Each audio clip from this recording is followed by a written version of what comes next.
Namaste and in la catch. Welcome to another episode of One World in a New World. I'm your host, Zen Benefiel. And as I've said a number of times before, the ancients have some really good wisdom to share with us, both in the Namaste and in la catch. Namaste is the Sanskrit, spoken, it's Brahmi, and it means I am, or I recognize the divine in me recognizes the divine in you. Yeah, easy for me to say. And in la catch is actually Mayan, and it means I am another you. So think about those perspectives when you're looking in the mirror and looking into the eyes of others, and just kind of consider that and notice the difference in yours and their behavior as a result. It's phenomenal. So thanks again for tuning in. This week's guest is Octavia Brooks, and she is an intuitive relationship strategist for entrepreneurs. She actually has a pretty interesting background. She first graduated from UC Berkeley with humanities degree. She also is a a project management professional with certification through the Project Management Institute, which I'm familiar with, and as a project manager myself, and a certified online business manager through the International Association of OBMs. But what really caught my eye was she's a graduate at Optimind, which is neuroscience coaching and leadership training. So I think we're going to have I know we're going to have a great discussion. Octavia, welcome. Thank you so much, Zen. It's really fun to be here. Well, I hope it's going to be fun by the time you leave too, right? Right. I'll be here all the time. Yeah. You know, time's malleable. In your discovery of your abilities and the connection of the neuroscience and the intuitive nature, how did that first come about? What were the things that were going on, and how did you recognize that in you? Oh, wow. So my background, I have like a whole spiritual resume that isn't really out there in the public world yet. I've been thinking about publishing it. I started with Anna Dea Judith, actually was one of my very earliest teachers. She is a chakra master. Mm-hmm. And she helped open up my horizons to basically other worlds. My mom, okay, this is really silly, but when I was a teenager and I just thought my mom was completely nuts, she was a follower of all things fin horn that she could find. Okay. She decided she would run around in the backyard and build little houses for fairies and stuff like that. So my mom, I guess you could say, was one of my first inspirations.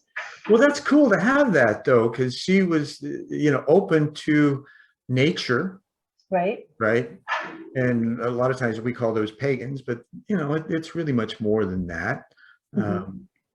So just having that was one of the things I wished I'd had as a kid.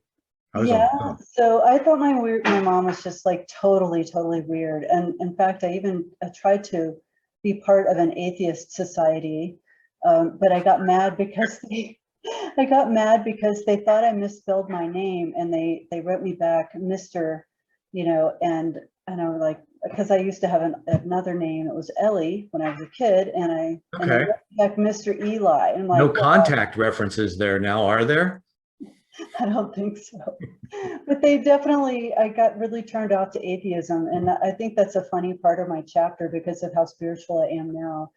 And so let me have you pause for just a second so that our audience understands what chakras are. This is a Hindu system, correct, or Eastern system that has 7 energy centers from the crown, third eye, throat, heart, solar plexus, sex center, and root of the spine. That's right. Or tip of the spine, right? Okay. It's a Hindu energy system, and each of the chakras has the correspondences to our lives on the mental, physical, spiritual, and emotional levels. So it's actually a way that you can troubleshoot your life by working with your chakra system. Right. There was a guy in the 50s, his name was William Swigart, that developed what he called a multi-level awareness program or technique that allowed the facilitator to help the experiencer go through their chakras and balance them. It's kind of a cool process. Yeah. So I actually started at Berkeley. I started with Anna Dea, and she, at that time, I'm not sure if she's still really connected to it or not, she was a pagan priestess. So I began to go to these rituals, these pagan rituals, and I found them to be so incredibly transformative, like not just very creative and very connected in the leaders, the people who played the main roles as the gods and goddesses in the rituals were clearly channeling energy that was bigger than normal human energy. Right. And it was quite alarming. Yeah, I got really intrigued by this. And over time, I was a pagan priestess for about 20 years. And I learned how to do that kind of channeling myself. And I also developed the ability to speak with, so I channeled that energy, but not inside me. And then where we did invocations. So we would, to our rituals, we would call certain gods and goddesses that were applicable for the theme of that particular ritual that we were doing.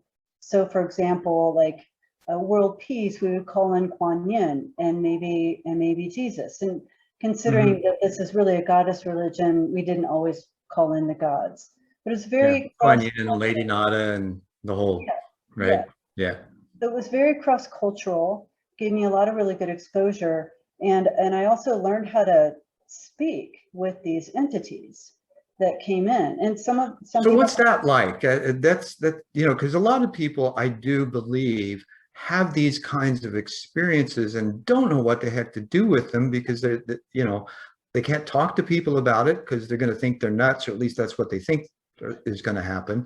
And you know, back in my day when I first started opening, that's exactly what happened. My parents tried to institutionalize me for a while, and that didn't work, of course, because you know, I just learned to shut up. You know, but today that's much different because of all the information and the resources and hopefully a deeper understanding of what we are actually capable of doing and experiencing. So how would you, what kind of suggestions might you give to those folks? So the people who, well, let me just place a little bit of context. In the pagan system, the pagan context, we were all a little crazy, and a lot of us had these experiences. Yeah, we do weird well. We do weird really well. And there were also studies with the elementals, nature deities and things like that. But for people who, when I'm teaching students how to communicate with spirits, because I'm a spirit medium from way back, I start them with the elementals, for example, and set up an altar and develop a relationship and open yourself up to the way that presence shows up in your life. So for example, if you did an altar to air, you would become more sensitive to the way air operates and especially understand how it's operating with your mind, for example, because air is associated with the mental realms. And now today we would call that, from the realms of quantum physics, quantum entanglement. Yes, that's right. That's right. Yep. Right. Yep. And so you become quantum entangled with the energies of East and air, and not very long, within a month, within a couple of weeks of a daily recognition of those energies, you start to develop a language that will help you communicate with that entity. And from that point in time, like, you're friends now. Just like a human sitting next to you, you're friends with those energies. And when you call on Eastern air comes and shows up. Now, is this the language that you develop? Is this verbal, visual, kinesthetic? Everybody's different, actually, Zen, and everybody has a preference. And most of the time, they'll get messages in a way, and actually, if it's visual or verbal, it's so much easier to interpret. And a lot of people are kinesthetic and they get a sensation in their body, but they don't necessarily know what it means. Right. So it can take a while to work with these skills and talents and really understand what's going on. It's not necessarily, I mean, you're lucky if you're clairaudient and you receive messages audially, and it takes a pretty powerful spirit guide to be able to, like, navigate from whatever dimension they live in all the way down here to your ears, your brain, your mind here in the third dimension. Right, because there is a condensation, if you will, because that as you move into the larger or higher dimensions, for lack of a better, frequency changes and they become much more fine. It's like thin worlds, right? Where there's really no physicality to it, or at least what we consider to be physicality. Now, if we resided on their level, it may be just the same. Could be real solid looking over there. Yeah, absolutely. Right, because it's that's their bandwidth, right? And they operate in their bandwidth very well. Right.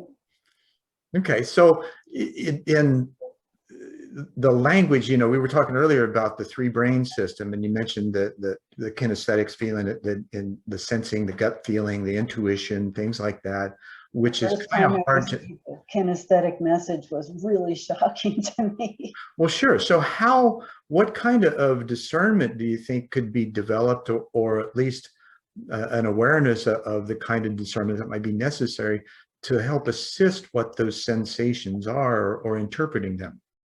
Well, I always like to ask students to really clearly define their yeses and their nos.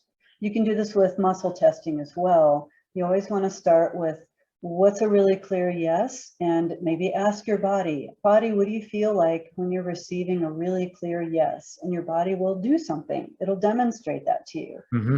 Okay, body, now let's think about like smoking 20 cigarettes at a time and pouring gasoline on your head. Okay, what's your no? And then your body will just go, rah, you know, and it'll give you like a really clear no. Right. From yeses and nos, you can start to parlay out into greater understanding. So almost what I think I heard you say was that the yeses would have a sense of openness and resonance, perhaps, and the no would feel like you're kind of closing up. I think that's really very clearly said, because yeses are usually open, free, expansive, light, and nos are very constricting, constraining, and dark in general. Right. And we seek to find simple ways. We're kind of like Einstein, right? The simpler we can explain things, the more we understand them and the more others can understand them. Exactly. And so then it comes down to what questions you're asking. So all important. Well, yeah. Well, so if you ask a really complicated question that has an answer that's like a mixed answer, a little bit of this and a little bit of that, you probably want to break that down into chunk questions. Okay, how many glasses of water, you know, should I drink 4 glasses of water or 10 glasses of water a day? You know, make it really obvious, especially at first as you're refining your skills, right? So that you can really get a greater sense. And then eventually your body's going to be able to give you more complicated messages, and you're going to be able to interpret those messages. So let's take an Evo leap for a moment, and let's go to the business side of things, where you're dealing with a lot of left-brained people. Fun, fun, fun. How does that work? Okay. And what kinds of, because in the nature of business, you know, today they say there's a sense-making thing going on, and as well as learning how to slow down in order to speed up. It's paradoxical, but yet it works, because you're making better decisions the slower you go. And how does that affect, or how would the work that you do and achieving the integration, you know, bringing the corpus callosum into the picture, so to speak? Sure. Right? Because that's where the transference between right and left brain is translated. Well, this is my favorite topic in the whole world, Zen. So, you know, rein me in. Goody. So we already talked about, let's segue. We talked about yeses and nos, and we talked about light and heavy. So imagine that you've got to make a decision. As an entrepreneur, we're making decisions freaking constantly, right? Oh, yeah. We're making a decision about, well, should I go for this? I have like 10 ideas of revenue streams. Which one is going to be the most effective for me to start on next? So you can evaluate that when you feel into each one of these 10, and I say feel into, like imagine the energy, the vibration of that. And sometimes I even teach entrepreneurs to okay, that revenue stream or that decision has all these variables to it. Right. And It seems like it would be almost, I'm sorry, go ahead. okay, let me finish the technique. Yeah. At first, there's all these variables, but you can distill the variables into basically one color, texture, vibration, and then you have an array of these 10 different color, texture, vibrations around you. All of that is understood by your higher self, even though it seems complicated from a mental perspective. And then you can— We overthink things a lot. We overthink things all the time, right? Then you can project your heart, your body. You can ask the question of all of your extrasensory facilities. If each one, which one is the lightest and which one is the heaviest out of all of these 10? So, and maybe you could even potentially get it on like a scale of 1 to 10, light being a 1, 10 being like really, really heavy. Right. And that will help you make a decision amongst all these potential pathways that you could choose. So I think that light and heaviness is something I learned from Jennifer Blackert, and it's served me a million times in making decisions. And rightfully so. Now, what I started to say was that, because you triggered me, right, in a good way, because the whole adage of being entrepreneurial and goal setting, you begin with the end in mind. So you visualize the outcome, and with each of those 10 choices, right? Yeah. You could sit with that and just be in that space, not necessarily push or pull your way through it energetically, but just to be in that still place and imagine what it might be and let it roll out. And sometimes that may even, give that evidence that, of course, if you got 10 questions, you do it with each one of them, then you're going to have a greater ability to scale them. Yes. Right? As far as priority as to which works best. Yes. That beginning with the end in mind, that's a project manager. I didn't realize you were a project manager. We think like that, right? Oh, yeah. We know, okay, you want this goal and you want this much time, and we backward schedule to the present moment. And thank God we have those skills, because it really helps once we get this spiritual information about the direction we're going to take. Then we've got to get those on the ground skills activated as well. Right. And that's where the neuroscience, in my training with the Optimind Institute, kind of comes in with peak mental performance. Sure. And ultimately, by doing that, by activating the mind in greater ways and understanding how to do so, it reminds me, in both degrees, and especially in my MBA, I have an MBA in project management and MA in organizational management. There was a quadratic formula that was used to determine time frames when you can expect being able to complete a project, right? And so what it boiled down to was the thumbnail. It's going to take you three times as long as you think it will. Yeah, right.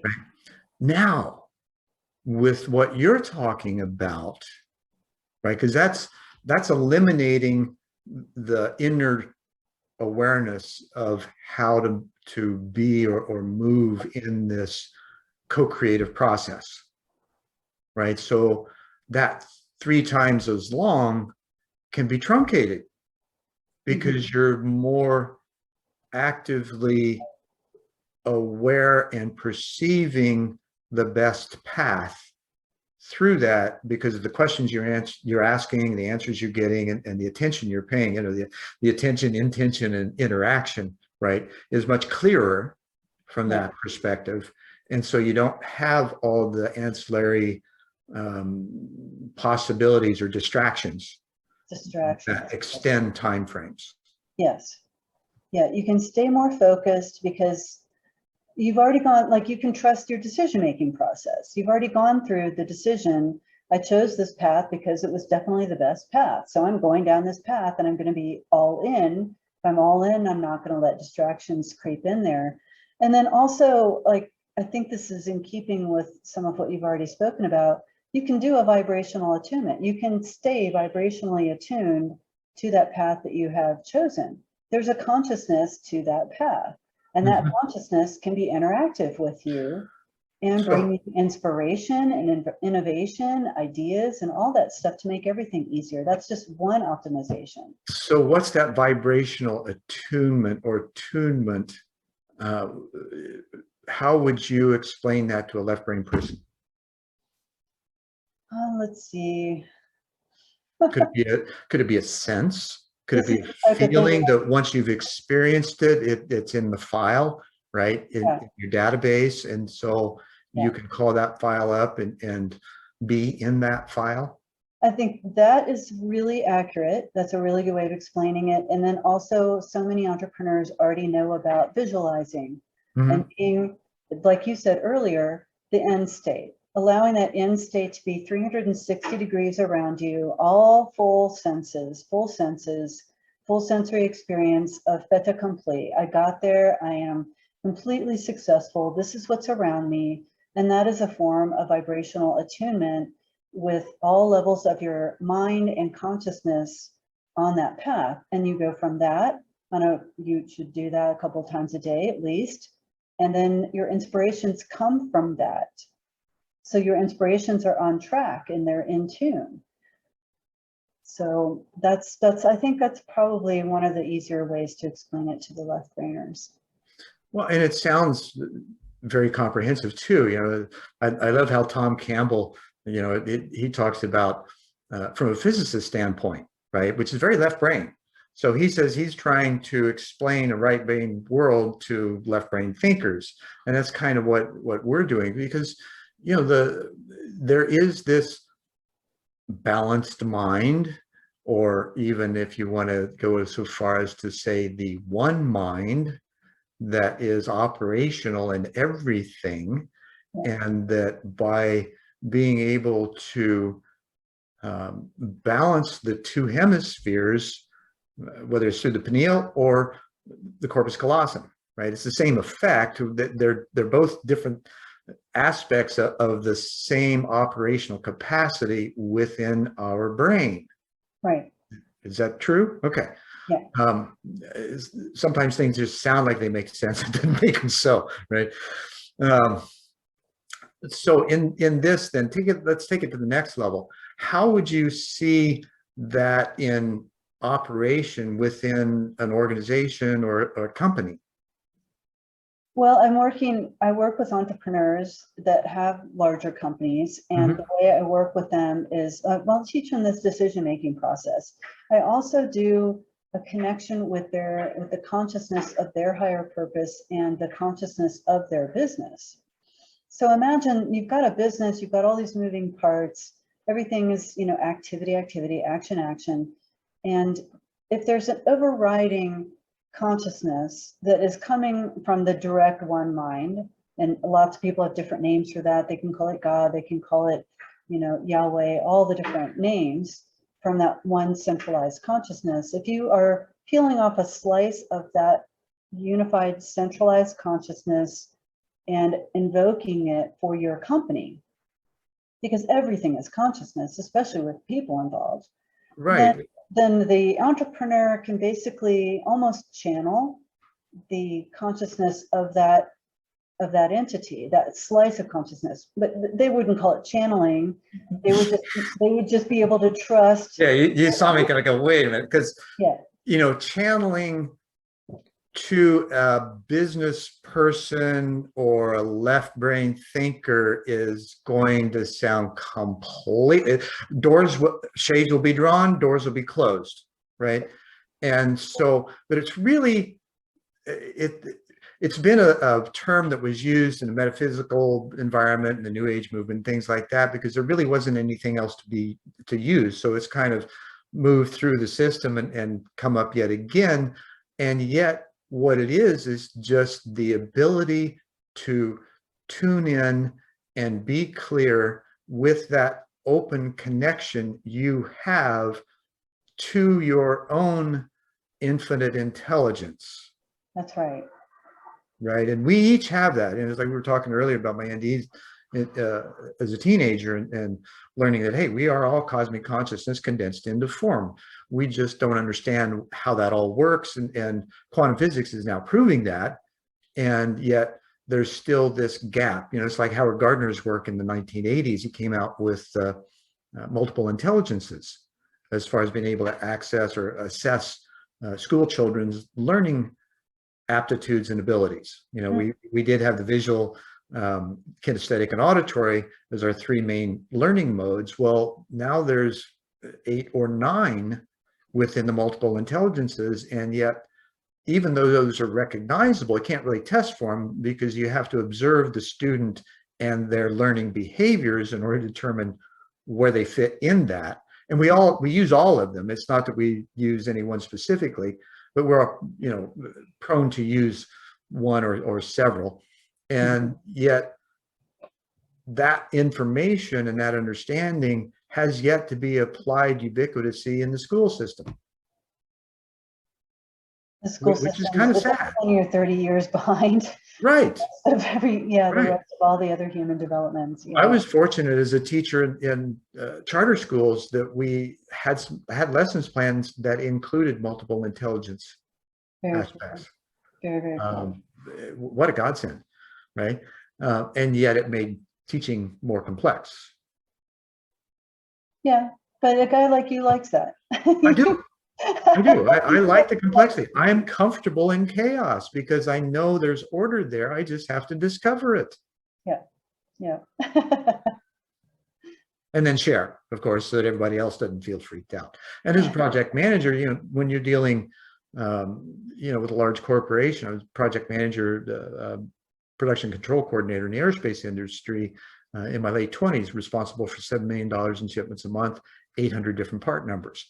So I had the run of the plant and getting people, places, and things in alignment to get my job done. And so there was this learning of, you know, what people expected, what they anticipated, and what they'd be surprised by that would open them up to do better and serve my needs more, right? And it wasn't a manipulation. It was just the fact of recognizing them as another human being and treating them as such. Right. Influence. I like to call that influence. I never had any direct reports as a project manager. So in order for me to get my job done, I had to make everybody else really, really happy to work for me. Great. Well, I had no authority. We had no, it was all informal authority. It was not expressed. And we just had to go make it done, you know, make things happen. Come on, let's make this fun. Yeah. And I did. I had a blast. And because of that, I was an outlier in our department. This was in the mid 80s, early to mid 80s. Yeah. And, you know, interpersonal skills classes were necessary and yet never instituted. Right. We had to coach all those people on how to get along with each other because we were the leaders. Right. We were the leaders. Nope, this is how we treat each other. This is what's going to make everybody effective. We're all in the same boat, getting to the same goal here. And I was the youngest guy in the department, so nobody listened to me. Oh, I had that too. When I was in college, I looked like I was 14. Nobody ever wanted to listen to me. Oh, I know. And yet, you know, you got through it and things happen. So it's amazing how when you begin to learn this kind of, it's really foreign to begin with and kind of uncomfortable because it's something new. You're working with an unknown. And at the same time, there's this sense of, you know, that actually feels right. And I don't understand why. You don't really have to. Right. Because that explanation will come over time because you're going to start asking questions. Okay, why? Right. And then now, how do I replicate that? And how do I share that with others so that we can all experience this new living awareness that edifies the quantum entanglement in all of us, or the spirit in all of us? Right? Yeah. So how are there, coming out of COVID, let's go that direction for a minute. Okay. How do you see this kind of activity helping to move the populace forward? Because one of the things that I noticed, Klaus Schwab, who's the executive director and founder of the World Economic Forum, wrote a book called COVID-19, The Great Reset. In that, he asked a couple of questions. One is, can we be caring and compassionate towards one another coming out of COVID? That was a personal question. And then the business question was, can we be agile enough to survive? Yeah. Because the old methodologies just aren't going to work. We have no idea what the result of this economically will be across the world. And it's going to be really different in every country, and every country's industries are going to have like a total reshuffle. You know, these industries used to be on top, now it's these industries. Right. So, and whether we can predict those trends, I mean, I think there's some ability to do that. Well, entrepreneurialism is a passion of, just an absolute passion of mine, not only because of the personal journey part of it and how we develop ourselves to be better humans on the entrepreneurial journey, also because entrepreneurs see the world differently. We're very, very innovative thinkers. We're very cutting edge thinkers. And we look for the opportunities that are in between. So my passion to support entrepreneurs is so that they can really go out and make a really big impact on the world. And what we find with entrepreneurs so much is we get in the way of ourselves. So that's really? I never experienced that. Question.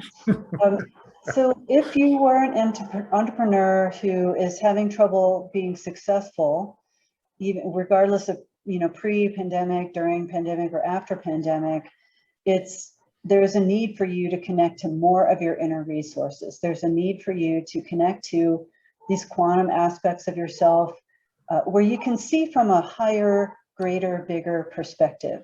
Now, do you feel that this might be like almost a natural design embedded within us, that now, because of the outer chaos, we're forced to go inward and allow that to emerge? Well, I think that was a leading question, and yes. Well, I have my opinions. So, yeah. Well, yeah, no, I agree with you on that. I think we're restructuring on every possible level, and I think we're restructuring internally. And so, okay, the entrepreneurial personality is really is so far out of the box anyway. Right. And the entrepreneurial personality, because in order to be successful, you have to have like all guns blazing. You have to be able to express yourself 120%. You can't be in the way of your self-expression and really achieve big things as an entrepreneur. So because of that, we do a lot of personal development, and we know ourselves really, really well. And we know, you know, the issues that we had in childhood. We know exactly how they've been playing out in our business and our ability to be successful. We know. Do we, or are we still maybe a little bit reticent to accept that that's actually what's happening? You know, it's not, as we observe in our patterns, kind of, here's the cognitive science scientists coming out, right? Because these are all patterns of behavior. And do we actually recognize them, or do we have to get to the point where everything else disappears in order for us to actually see what's going on, right? Because we will, if we don't let go of those, we'll create the havoc. Yeah, I think there's a lot of searching. Entrepreneurs search for answers. The answer is that to your question, implied question is, I think entrepreneurs are searching themselves for the reasons why I can't achieve what I want. And there have been science studies with the mental health that entrepreneurs grew up with. Mm-hmm. So there's a 40% likelihood that if you're an entrepreneur, you are already aware of a mental health issue that you personally have. And in order to be successful, you've got to learn how to navigate and manage that. And 70% of entrepreneurs grew up in families where there was mental health issues present. So because of that, like, in order to be successful and to follow that drive, you really have to know yourself well, because if you don't, you can't be productive. Just straight up and pure and simple. You have to have emotional regulation to be able to be productive and to create your success. That's very true. And usually without training, or in an unbridled state, if you will, when we have a confrontation with someone, we will respond in how we're being behave toward, right? And so it's usually like aggressive. And so we react aggressively rather than recognizing, okay, this is a pattern of theirs. I don't have to be engaged by it. I'm just going to sit here or stand, take a breath, and I'm going to respond first by acknowledging the pattern within me. And then, and depending, I think it's always best to acknowledge the pattern in the other skillfully, right? Because if you just call it out, all you're going to do is create more problems. Compassionately. You can gently be empathic and aware and create a generative environment where you can both evolve simultaneously with this, because now you've just overcome what Goldbach calls a bottleneck. Yeah. So once those bottlenecks are recognized, then how do you work with them in order to ascend at the speed of surrender? Oh, I love that term, ascend at the speed of. So that bottleneck, the Course in Miracles would call that a miracle, because there's been an energy clarification, and the person has been recognized in their pain. So I have another talent that allows me, this is a shamanic type of skill, and I don't call myself a shaman because nobody ever handed me that title. I developed a skill set over many years of study, but I have the ability to, the shamanic sight, to travel a timeline and be able to get answers for people about why they behave the way they do. And well, that's interesting. It's helpful, and yes, no doubt. I have to keep my mouth shut a lot when I'm just in conversation with people sometimes, you know what I mean? And then I just, in these moments, like you're saying, where somebody's misbehaving and I'm like, wow, they're really misbehaving, and I feel all this stuff inside me. And I open my presence to them with where they're at, and witness and give really gentle mirroring feedback. And when I work with an entrepreneur who comes and presents to me, I can't seem to get this thing done for the life of me. I've been trying for years, or I've got this repeating pattern. I'm just so sick of it. How do I talked to another guy the other day who was like, every November, without fail, I get involved in a bad relationship. So it's the same girlfriend, different name. Right. And these kinds of patterns that just drive us berserk, right? Sure. And those patterns were programmed, and occasionally it's a past life issue. Most of the time it's a current childhood or a current lifetime issue.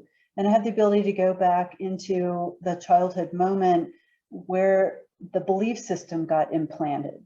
We had, so common when in the earliest ages between birth trauma up to about age 5, everything that happens to us in those really formative years has an incredible impact on our psychology and our ability to, really express who we are. I can relate to that. I was orphaned as a baby, as a newborn, and I wondered for years why I had abandonment issues.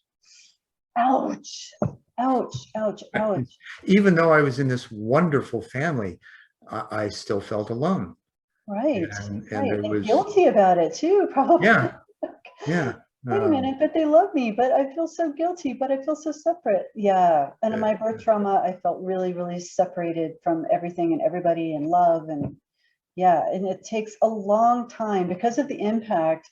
It can take many passes to heal some of these really early childhood issues. Well, and those kind of behaviors oftentimes prompt us to do just the opposite, right? To be caring and considerate and loving beyond any stretch of the imagination, and and allow yourself.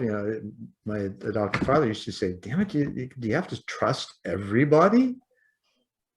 Right?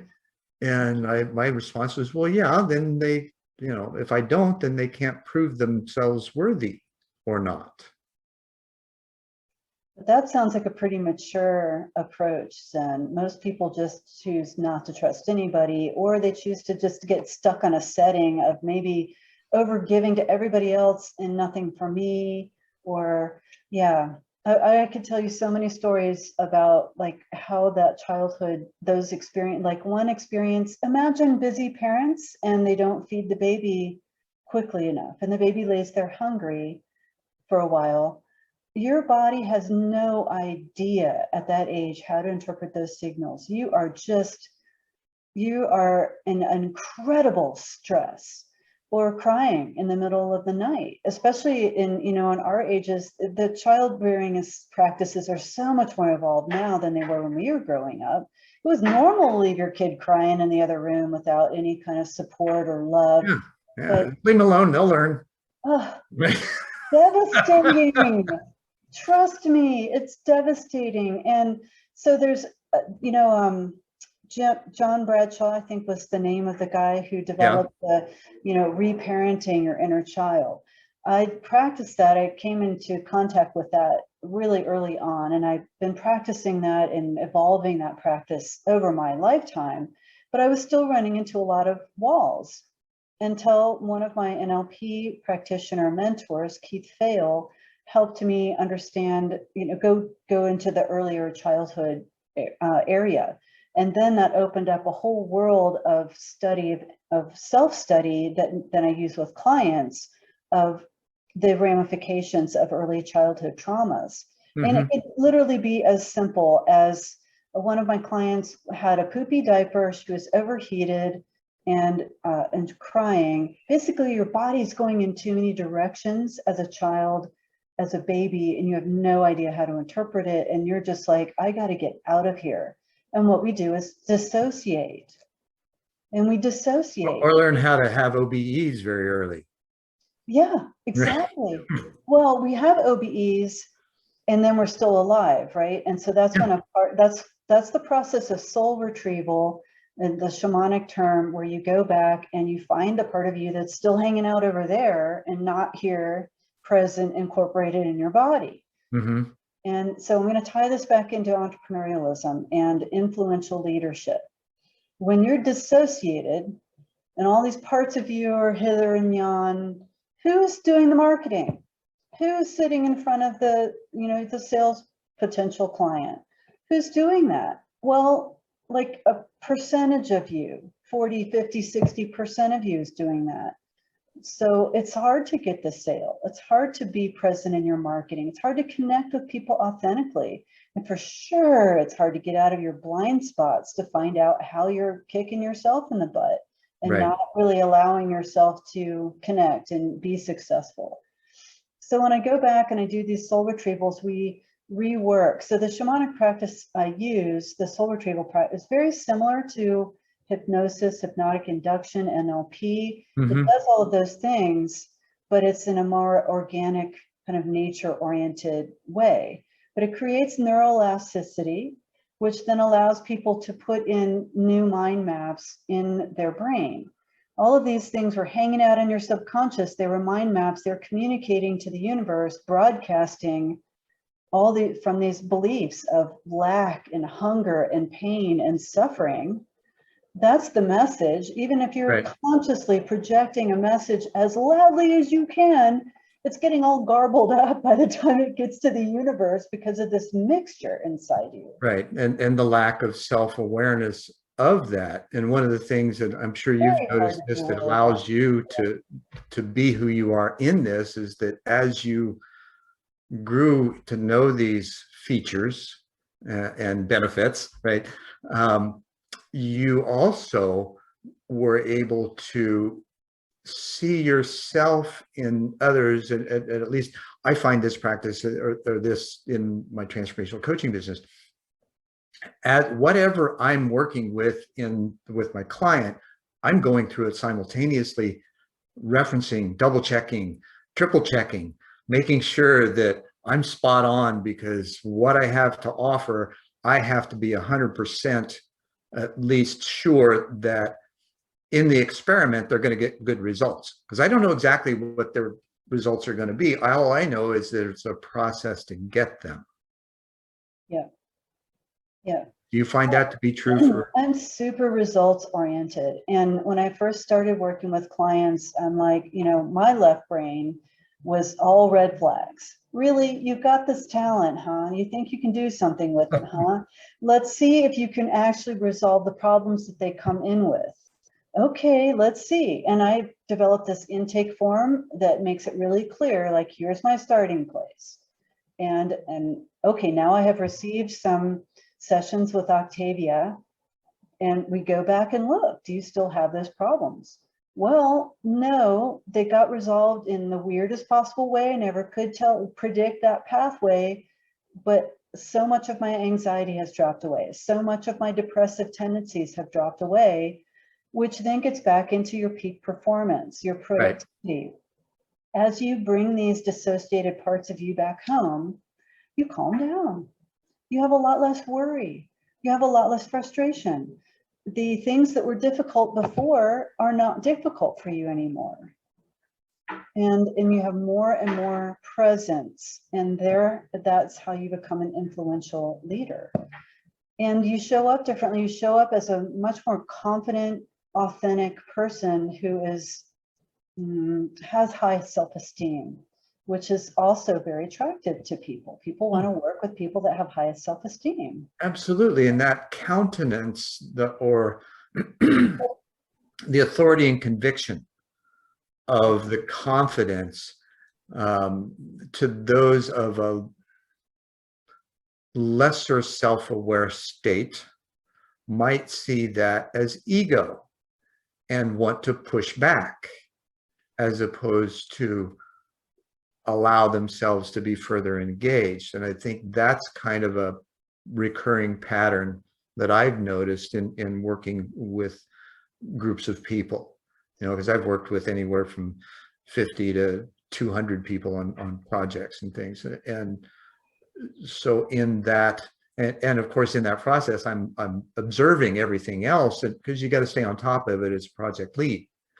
And in that process, then I see these different aspects and wonder to myself, okay, now what are better methods that I can use to get these folks who are leaders to lead better?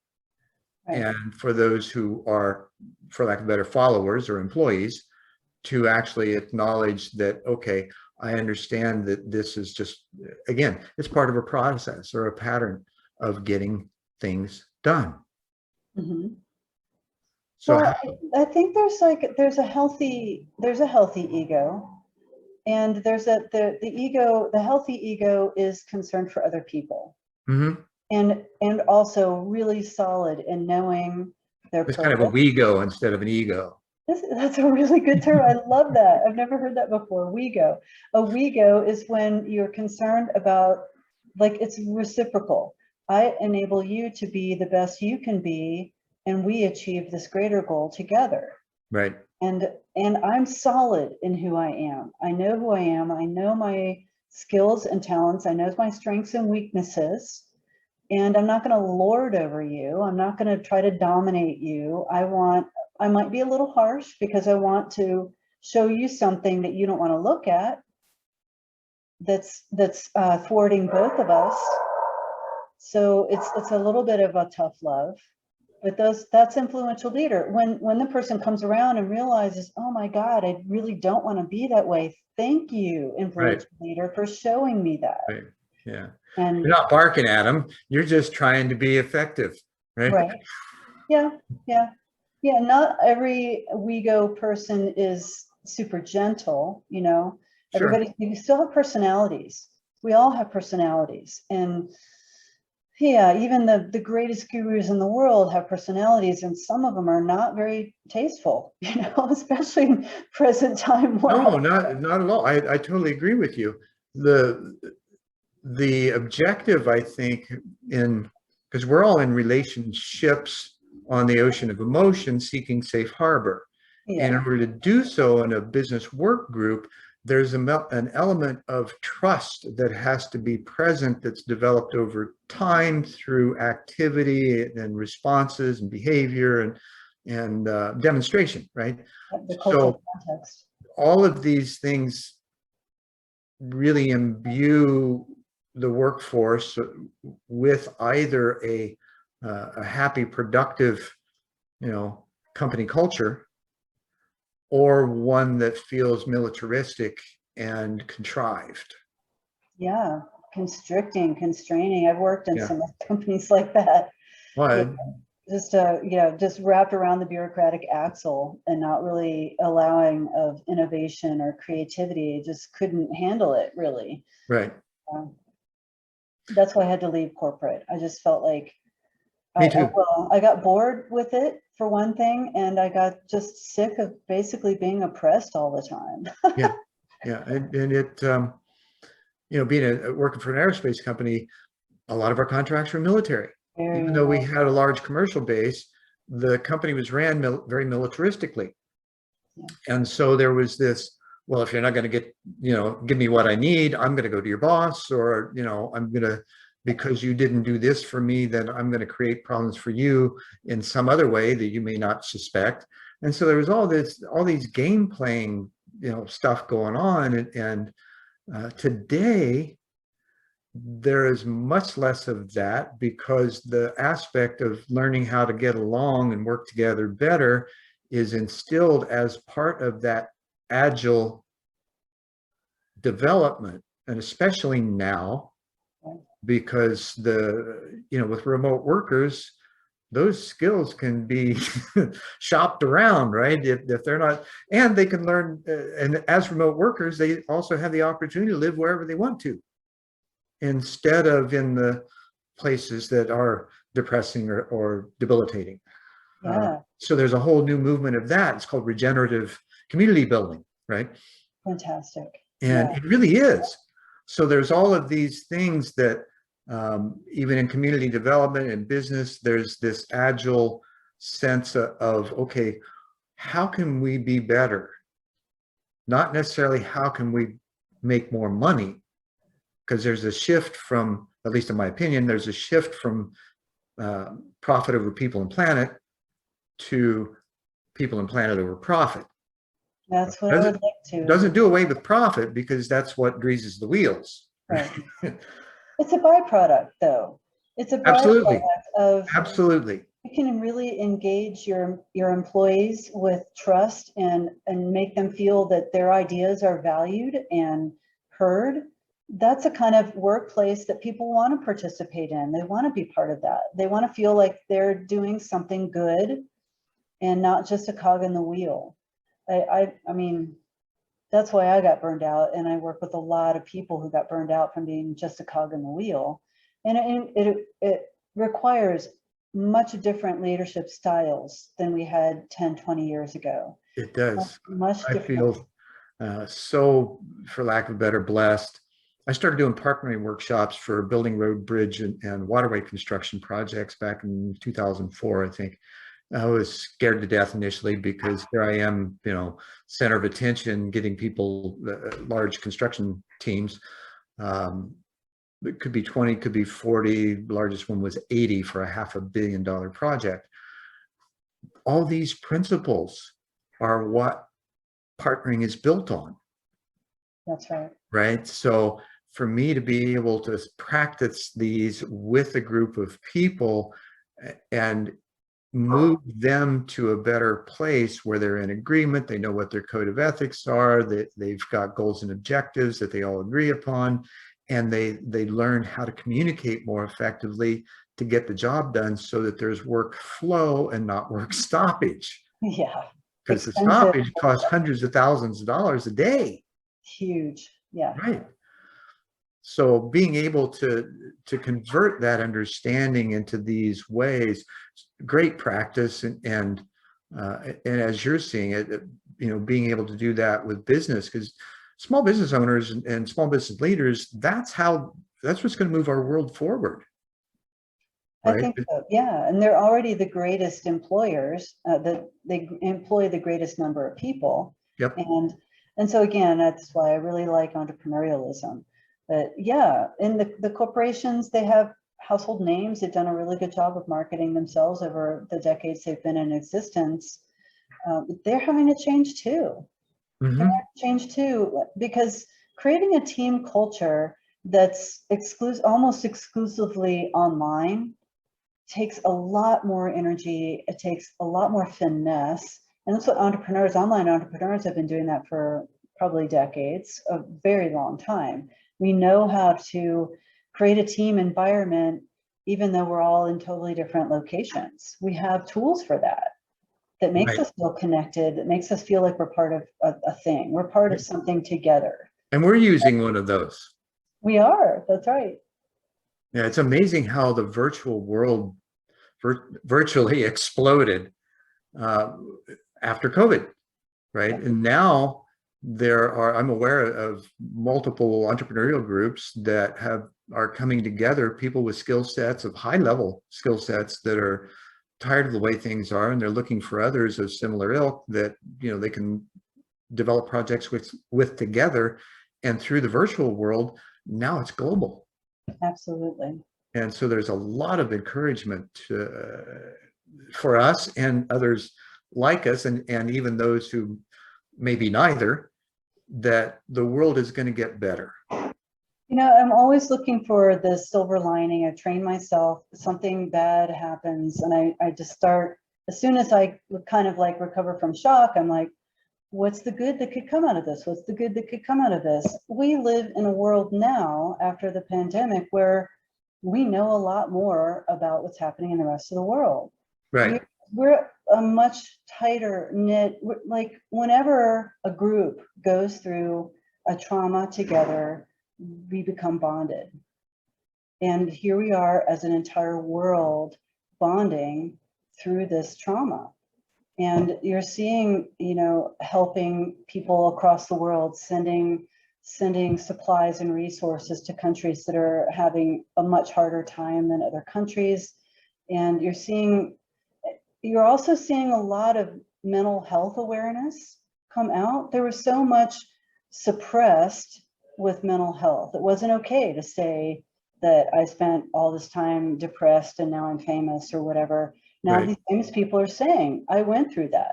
Well, and mental health was DSM driven. DSM? Yeah, DSM-4, 5, I think they're up to 6 now, or so. The diagnosis manual, yeah. Yes. Yeah, right. that's And it's a big, thick manual that, oh, okay, your symptoms are, and, you know, let's thumb through it, write down the diagnosis, and prescribe for it. right. Right. Well, we're learning that that's subtlety with mental health. Like you might have a little teeny piece of this and this and this, but you can manage that. You can learn how to understand yourself well enough. This is what I like to teach. I like to teach people to see their triggers coming, to head off an episode. Sure. But, you know, just the awareness of mental health and not making it such a stigma, and instead giving each other compassion and leeway for what's really happening and what's really going on. Right. It's you know, huge. It is part evolution in general. I remember back in the beginnings of ADHD, right? And it's an attention deficit. Well, is it really? Or are these kids just so super alert that they can move so quick that that we can't handle it, and so we label it, drug it. Everybody, yeah. Right. I taught special ed for a while, and so I noticed that in my high school students, and I would rather have them off the cocktail than on it, because they're more present, right? Yeah. Why would you not want that for your child? And again, it is in the inability of learning, knowing, and understanding what those aspects are, and then how to effectively negotiate with them, right, so that the person can feel more functional and accepted and not feel dissociative because they have a disorder or dad order or other order, right? Yeah. Yeah. Thank you for the agreement. I don't know. I'm not barking, I'm just acknowledging, right? So how would you be able to effectively offer some simple advice for someone that's in the throes of their own chaos or mishigas, and and how they might be able to see their way through it. There's a lot of different forms of internal chaos. So, but I do have, what I usually teach people is to learn how to meditate. So I have, there's the mindfulness meditation is extremely healthy for the brain. That's where you are connecting with the sensations that you're feeling in any given moment, like the dog barking outside my window right now, and or the wind, the touch of the wind, the quality of the light, textures, that's when you just take a very few minutes. It can be 3-5 minutes of just presencing. How does my body feel right now? That kind of mindfulness is very, very calming and very nutritional for the brain. And another meditation that I teach that is like an energy balancing meditation it's just called the column of light. It's very similar to other meditations that are out there, where you connect your body to the center of the earth. You connect your crown chakra to the center of the multiverse. Some people might call that the heart of God. And then you bring that universal energy down the back of your spine, and you bring the earth energy up the back of your spine. And you have, now you're connected to these two polarities, and you can feed your chakras with those energies, those infinite. So it's rejuvenating, and it's also very centering. Right. To teach people the two poles playfully pull apart and pull your chakras back in and along your spine. And now you're centered, now you're grounded, and now you're the witness of that chaos. It's kind of a spiritual qigong, huh? Right. Well, we don't know if I could remember the name of the guy, but there's a guy who's called it the seventh sense, our ability to watch ourselves and witness ourselves. I just call it the observer. The observer, the witness, yeah. And so many spiritual gurus have talked about this. And well, there's another part that's a witness and or will centered, right? So there's all kinds of different aspects, and we call them by different names. And still, that aspect that you're talking about, it's quantum entanglement. It's allowing yourself to be connected to all parts of you, right? And we are creators. We have the capacity to co-create together in ways that are used to be incredulous, and today are being proven quite credible because of the results we're getting. And the experience we have. We cannot, we were talking earlier about belief systems. How do you trump a belief system? Well, you trump it with an experience system. That's right. A specifically designed experience system that you create. You're moving away from old mind maps in your brain, literally old cell structures that create your belief systems in your brain and your subconscious, to a new cell structure of new mind maps. Right. You can atrophy those trauma-based mind maps, and you don't have to be that person ever again. There's always going to be like a little shadow over there, but you can create yourself anew. You really can. Oh, I totally agree with you, and have done it for myself. And I understand from that process that the history or herstory, depending, comes across from both our, for lack of a better, solar lineage as well as our genetic lineage, because all of those things are embedded, and the evolutionary process is looking at them and rising above them, or as I said earlier, ascending at the speed of surrender, right? Because when you can just look and not be attached, then you can make choices as to where you want to go instead. Yes. And the non-attachment is the witness self. You can see you're being triggered. Wow, that person's angry at me. I'm scared now. I'm shaking in my body, but you're watching it. Oh my gosh, look, my body's shaking. I'm really affected by the way that person's approaching me, and I can choose how I want to respond. Right. And there's no denial of it from that place, because most of the time, in my experience, whenever those things happen, we want to deny what's going on inside of our body and operate from here and trying to push through and get whatever it is that we need or whatever job needs to be done. Especially men. Oh yeah. No offense, but especially None taken. Yeah, I am one. You're just not allowed to have your feelings. Well, and it's the same for women who have a strong masculine personality. Exactly. Lesser for men who have a strong feminine personality. So what we're seeking to do is find that balance between the masculine and feminine within each of us, because we all have it. Yeah. Right. And then move forward with that.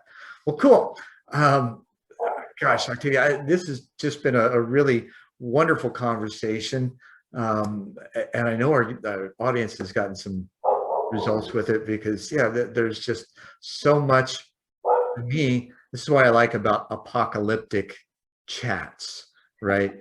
We uncover, we peel back the layers of the onion to show kind of how all things are similar, if not the same. We just see them or label them differently. Yeah, semantics. Yeah. Yeah.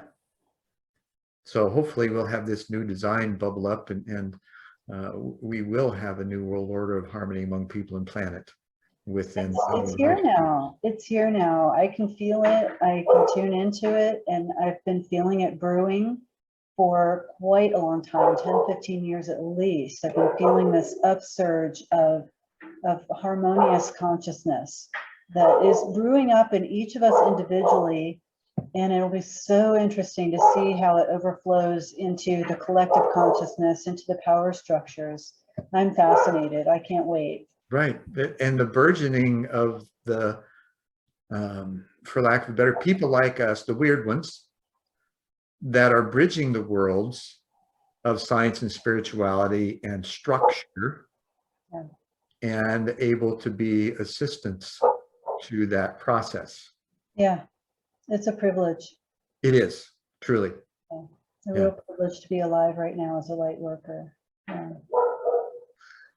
As a person, period, I think it's a privilege to be alive now. Right? Anything you'd like to leave our guests with as a specific thought to take with them?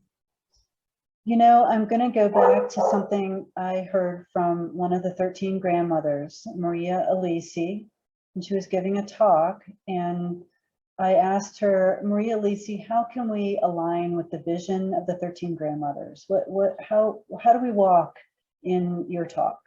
And she's like, take care of each other, be kind to each other, be helpful, be compassionate. And the reasons the gurus talk about that is everything we talked about here. That is an act, that act of love and compassion is healing and corrective for that other person. Mm-hmm. It's nurturing to our world right now. And it helps people when there's so much chaos to know that there's an island of compassion and love available to them in a given moment. Absolutely. Octavia, thank you so much for being our guest today. Absolutely. It's just been a blast. Thank you, Zen. Oh, you're welcome. Namaste. And namaste and in la catch. And thank you for listening to this episode of One World. I am your host, Zen Benefiel, and I'll see you next time.